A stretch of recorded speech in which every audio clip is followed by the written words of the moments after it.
dengan saya Victoriana Tatik.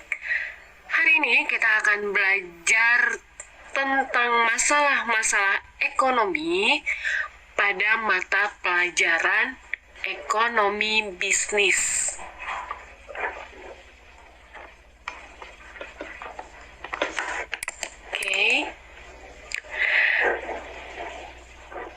Kompetensi dasar yang akan kita pelajari yaitu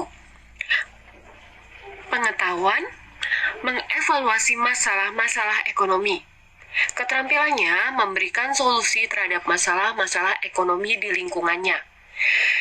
Indikator pencapaian kompetensi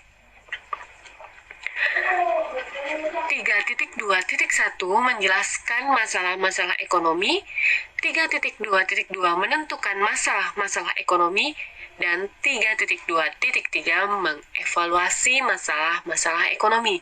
Sedangkan pada keterampilan 4.2.1 melakukan identifikasi masalah ekonomi di lingkungan, 4.2.2 memberikan solusi terhadap masalah ekonomi di lingkungan. Untuk persepsinya, kebutuhan manusia adalah segala sesuatu yang diperlukan oleh manusia sehingga dapat mencapai kesejahteraan. Adapun keinginan adalah segala sesuatu tambahan atas kebutuhan yang diharapkan agar dipenuhi sehingga manusia tersebut bisa lebih puas. Dan bagaimanakah cara manusia menyelesaikan masalah-masalah ekonomi tersebut? Pada masalah ekonomi dibedakan menjadi dua, masalah ekonomi klasik dan masalah ekonomi modern. Yang pertama akan kita bahas adalah masalah ekonomi klasik. Kebutuhan manusia adalah segala sesuatu yang diperlukan manusia agar dapat hidup dengan layak. Sedangkan inti dari masalah ekonomi klasik adalah kesenjangan antara kebutuhan manusia yang tidak terbatas dihadapkan dengan alat pemuas kebutuhan yang terbatas. Kita sebagai manusia pasti tidak lepas dari kebutuhan hidup. Kita berusaha untuk memenuhi kebutuhan hidup kita agar kita dapat mencapai kemakmuran, yaitu dengan cara bekerja. Apabila seseorang sudah dapat mencukupi semua kebutuhannya, maka orang tersebut dapat mencapai kemakmuran. Kemakmuran adalah keseimbangan antara jumlah kebutuhan dengan alat pemuas kebutuhan. Faktor-faktor yang mempengaruhi kebutuhan manusia dibedakan menjadi dua, faktor ekstern dan faktor intern. Kita bahas faktor intern. Faktor intern adalah faktor yang timbul dari manusia itu sendiri. Profesi atau pekerjaan. Setiap profesi atau pekerjaan membutuhkan kebutuhan yang berbeda-beda. Guru, dosen akan berbeda kebutuhannya dengan seorang direktur atau manajer. Jenis kelamin pria dan wanita pasti berbeda kebutuhannya. Mungkin wanita akan lebih besar pengeluarannya. Usia SD dan 7 tahun dan umur 20 tahun akan berbeda kebutuhannya. Semakin besar usia mereka, maka kebutuhannya akan semakin banyak. Tingkat pendidikan SD akan berbeda dengan tingkat pendidikan SMK, SMA, dan kuliah. Kuliah mungkin kebutuhannya akan lebih banyak, dia lebih membutuhkan laptop, alat-alat yang dibutuhkan pada saat dia kuliah. Perasaan tidak puas. Nah, ini teman-teman bisa digarisbawahi. Setiap manusia pasti tidak akan pernah puas dengan apa yang dia miliki. Maka dia akan berusaha untuk mencukupi atau akan lebih memiliki kebutuhan dari yang telah ia miliki. Kita bahas faktor ekstern. Faktor ekstern adalah faktor yang timbul dari luar diri manusia, yaitu keadaan alam, agama, adat istiadat, lingkungan tempat tinggal, dan perkembangan teknologi atau zaman. Keadaan alam. Keadaan alam di daerah pegunungan akan berbeda kebutuhannya dengan keadaan alam di daerah pantai. Agama. Setiap agama pasti memiliki kebutuhan yang berbeda-beda. Adat istiadat suku Jawa, Batak, dan lain-lain. Lingkungan tempat tinggal. Lingkungan tempat tinggal di daerah pedesaan dan perkotaan pasti akan juga kebutuhannya berbeda-beda. Perkembangan zaman. Saat ini perkembangan zamannya adalah kita membutuhkan banyak atau kita membutuhkan laptop atau HP untuk sekolah karena saat ini kita sedang belajar jarak jauh dari rumah. Itu adalah perkembangan zaman. Mungkin zaman dahulu tidak terlalu membutuhkan seperti itu, tapi sekarang adalah kebutuhan, tuntutan yang harus ada. Sekarang kita bahas penggolongan kebutuhan manusia. Kebutuhan manusia digolongkan menjadi beberapa macam, yaitu menurut tingkat kepentingan, menurut waktu, dan subjek yang menggunakan.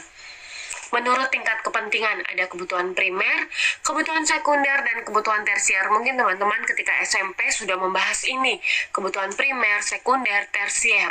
Primer harus dipenuhi, sekunder adalah kebutuhan untuk pelengkap kebutuhan primer, alat sekolah, rumah tangga, tersier, kebutuhan barang-barang mewah.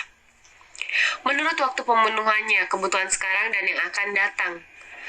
Sekarang adalah yang harus saat ini dipenuhi.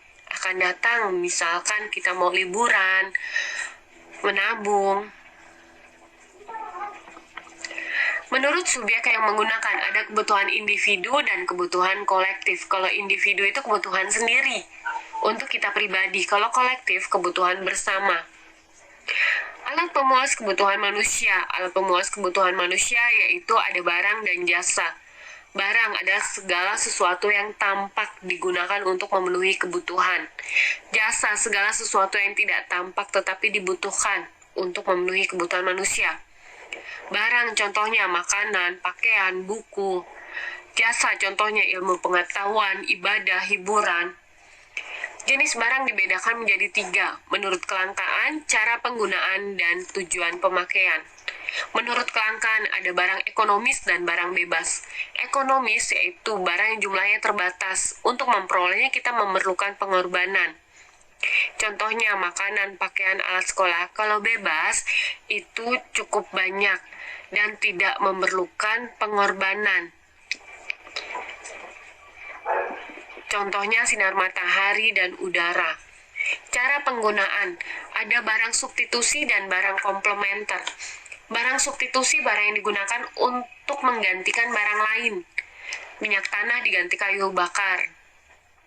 Atau kayu bakar zaman dahulu diganti dengan minyak tanah, sekarang diganti dengan gas. Gula Jawa diganti dengan gula pasir. Singkong diganti dengan nasi.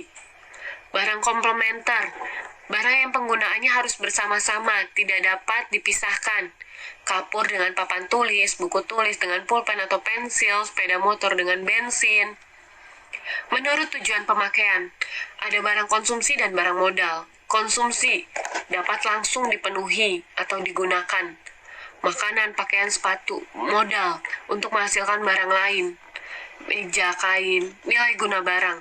Nilai guna barang ada 5. Nilai guna waktu, time utility, apabila digunakan pada waktu yang tepat. Ketika hujan kita butuh payung, ketika sakit kita butuh obat. Place utility, nilai guna tempat. Barang berguna jika ditempatkan pada waktu yang tepat. Misalkan batu di daerah pegunungan, dia tidak terlalu diperlukan, tetapi pada saat batu tersebut dipindahkan ke kota untuk bahan bangunan dan perbaikan jalan, jadi lebih berguna. Nilai guna bentuk, form utility, dirubah bentuknya sesuai dengan kebutuhan manusia. Kayu diubah menjadi meja, kursi.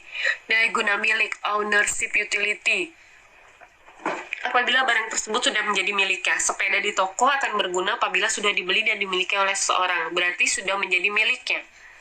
Nilai guna unsur, berguna, barang tersebut akan lebih berguna di dalamnya, misalkan obat. Kelangkaan sumber daya dibedakan menjadi dua, sumber daya yang dapat diperbarui dan tidak dapat diperbarui. Kita ulang ya, kita bahas ketika teman-teman berada di SMP. Sumber daya yang dapat diperbarui hutan, yang tidak dapat diperbarui mineral, minyak, bumi, gas bumi. Sumber daya manusia dan sumber daya modal. Sumber daya manusia, tenaga kerja manusia yang dipergunakan penuh sebagai faktor produksi, maka akan meningkatkan produksi barang-barang maupun jasa. Modal atau kapital, salah satu faktor produksi yang digunakan dalam proses produksi, berfungsi untuk meningkatkan produksi. Penyebab kelangkaan sumber daya, yaitu ada terjadi bencana alam, perang konflik, kerusakan oleh manusia, keterbatasan teknologi, pertumbuhan penduduk yang cepat, keahlian atau skill. Masalah ekonomi. Kita bahas yang kedua tadi, masalah ekonomi klasik, dan sekarang adalah masalah ekonomi modern.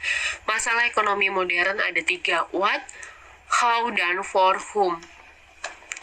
Masalah pokok ekonomi menurut aliran klasik, Adam Smith terdiri dari 3, produksi, distribusi, konsumsi.